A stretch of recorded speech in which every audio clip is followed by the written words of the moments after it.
warahmatullahi wabarakatuh. Selamat pagi anak-anak semua. Semoga kabar kalian hari ini selalu sehat ya. Nah, jangan lupa untuk selalu jaga kesehatan.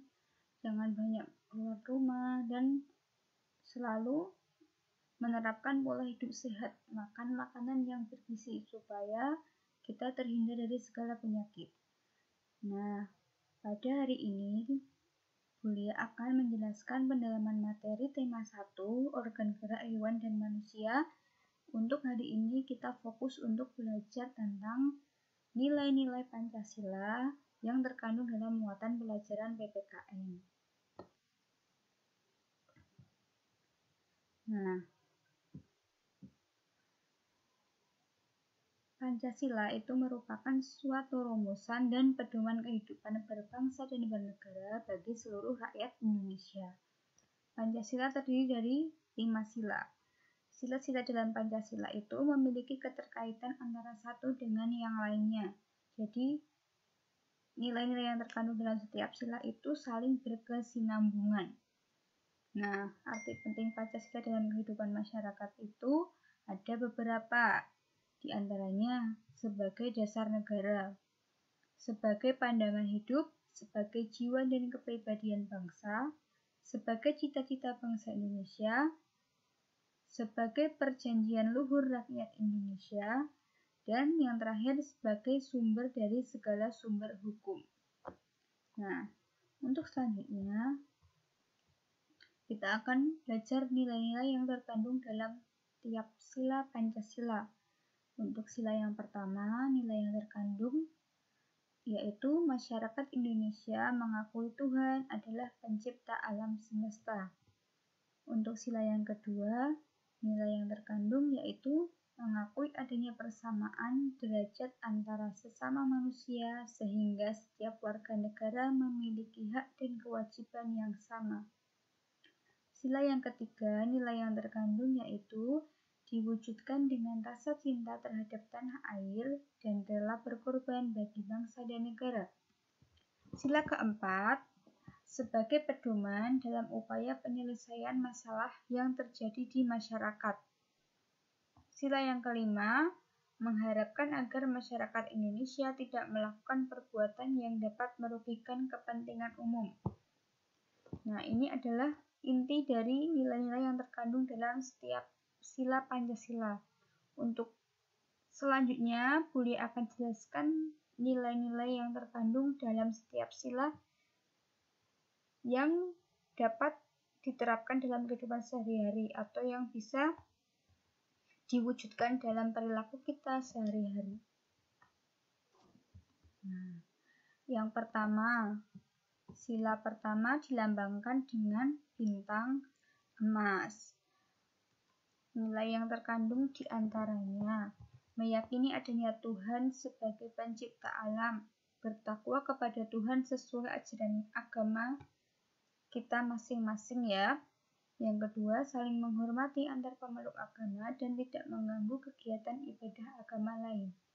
Yang ketiga, tidak boleh memaksakan suatu agama tertentu kepada orang lain. Untuk sila kedua, dengan lambang rantai emas. 1.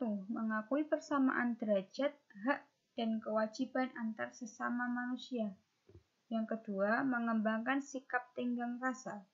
3. Menjunjung tinggi nilai-nilai kemanusiaan. 4. Tidak bersikap sewenang-wenang kepada orang lain. Untuk sila ketiga dilambangkan dengan pohon beringin. Nilai yang terkandung di antaranya 1. Mengakui dan menghormati adanya perbedaan. 2.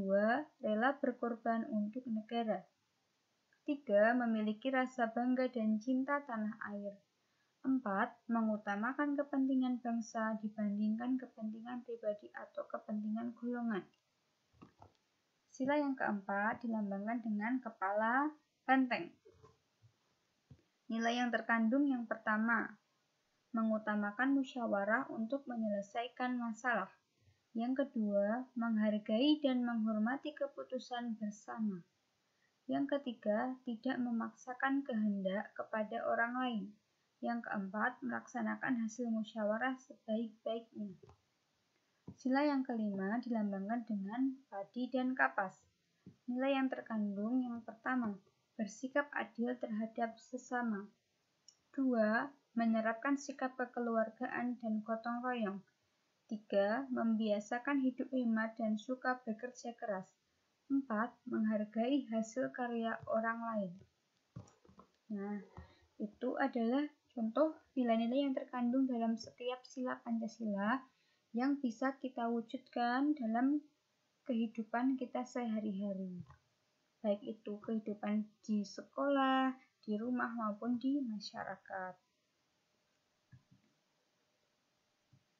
Nah, salah satu contohnya adalah sikap gotong royong. Sikap gotong royong ini sesuai dengan nilai Pancasila. Kerjasama adalah suatu bentuk budaya bangsa Indonesia yang sering kita sebut dengan gotong royong. Dengan gotong royong, masyarakat memiliki tujuan yang sama, yaitu untuk mewujudkan kepentingan bersama, tanpa mempedulikan perbedaan suku maupun golongan. Nah, contohnya, bentuk kerjasama atau gotong royong di sekolah yaitu dengan melaksanakan piket bersama. Karena sekarang kita masih harus pembelajaran dari rumah, sikap gotong royong ini bisa kalian terapkan di rumah masing-masing.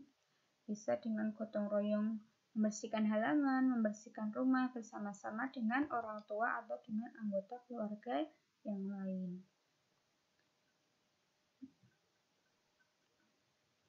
Nah, untuk hari ini belajar tentang nilai-nilai yang terkandung dalam sila Pancasila, Bulia mempunyai tugas untuk kalian, yaitu kalian terapkan nilai-nilai dalam sila Pancasila dalam kehidupanmu sehari-hari. Kalian boleh ambil nilai yang mana dari sila 1, sila 2, sila 3, sila keempat, ataupun sila kelima. Bebas di video kegiatannya, misalnya kalian membantu orang tua di rumah. Nah, itu kalian video, kalian membantu orang tua, membantu dalam bentuk apa, membantu kegiatan apa, itu di video nanti dijelaskan, itu termasuk pengamalan sila keberapa. Nah, setelah kalian buat video, kalian tuliskan, deskripsikan apa yang kalian lakukan itu dalam bentuk tulisan, dalam bentuk sebuah paragraf. Nanti tugas ini tetap akan Bulia share di grup, akan Bulia jelaskan lebih jelas lagi supaya kalian tidak bingung. Nah, untuk membuat paragraf itu harus ditentukan ide pokoknya. Jadi nanti Bulia tentukan ide pokoknya, kalian kembangkan sendiri menjadi sebuah paragraf. Nah, ini adalah langkah-langkahnya untuk membuat sebuah paragraf berdasarkan ide pokok. Ada 6 langkah. Yang pertama, menentukan topik. Yang kedua, menentukan ide pokok dari paragraf atau teks yang akan dibuat. Yang ketiga, membuat sebuah kalimat yang berisi ide pokok tersebut untuk menjadi kalimat utama. Jadi kalimat utama ini yang berisi ide pokok. Kalimat utama adalah inti dari suatu paragraf yang mengandung ide pokok. Yang keempat, mengembangkan kalimat dan ide pokok menjadi beberapa kalimat. Yang kelima, menulis beberapa kalimat yang berisi informasi-informasi tambahan untuk mendukung kalimat utama yang telah dibuat. Yang keenam, menyusun kalimat-kalimat tersebut menjadi sebuah kalimat yang padu. Nah, nanti dalam beberapa kalimat jika sudah jadi dapat dipadukan menjadi satu paragraf. Nah, demikian materi pada hari ini. Semoga anak-anak menjadi paham dan dapat melaksanakan tugas dengan sebaik-baiknya. Bulia akhiri. Wassalamualaikum warahmatullahi wabarakatuh.